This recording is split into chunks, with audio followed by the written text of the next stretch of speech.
অনেকের প্রশ্ন আছে যে হুজুর আমি স্বপ্নে বিয়ে করতে দেখতেছি, তাহলে এই স্বপ্নের ব্যাখ্যাটা কি হইতে পারে আপনি একটু জানাবেন। তো স্বপ্নের ব্যাখ্যা, যদি আমরা স্বপ্নের ভিতরে কেউ বিয়ে করতে দেখি বা বিয়ে করতেছি, তাহলে আমরা আল্লামা ইবনে সিনা রাহমাতুল্লাহি আলাইহির কিতাব থেকে জানতে পারতেছি যে যদি আমরা স্বপ্নে বিয়ে করি বা বিয়ে করতে দেখতেছি, তাহলে আল্লাহ তাআলা আমাদেরকে অতি তাড়াতাড়ি ধনী বানায়া দিবেন। সুবহানাল্লাহ। আল্লাহর হাবিব বলেছেন যে তোমরা যদি ধনী হইতে চাও তাহলে অতি তাড়াতাড়ি তোমরা বিয়ে করে ফেলো।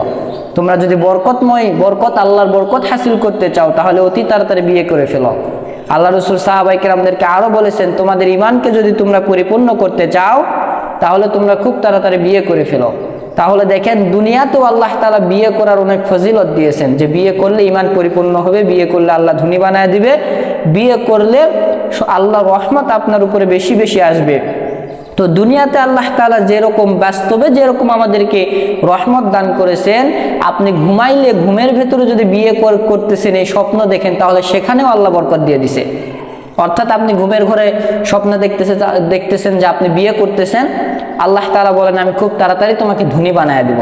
তাহলে আমরা এটা বুঝতে পারতেছি স্বপ্নের ব্যাখ্যা দ্বারা, যে আমরা যদি স্বপ্নের ভিতরে বিয়ে করতে দেখি বা বিয়ে করতেছি, তাহলে আল্লাহ তাআলা আমাদেরকে অতি তাড়াতাড়ি ধনী বানায় দিবেন, আমাদের সমস্ত কষ্টগুলোকে দূর করে দিবেন।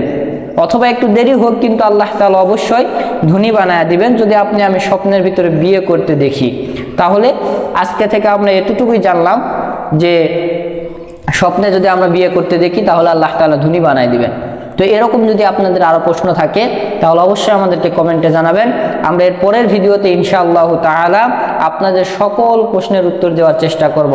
আল্লাহ তাআলা আমাদের সবাইকে কবুল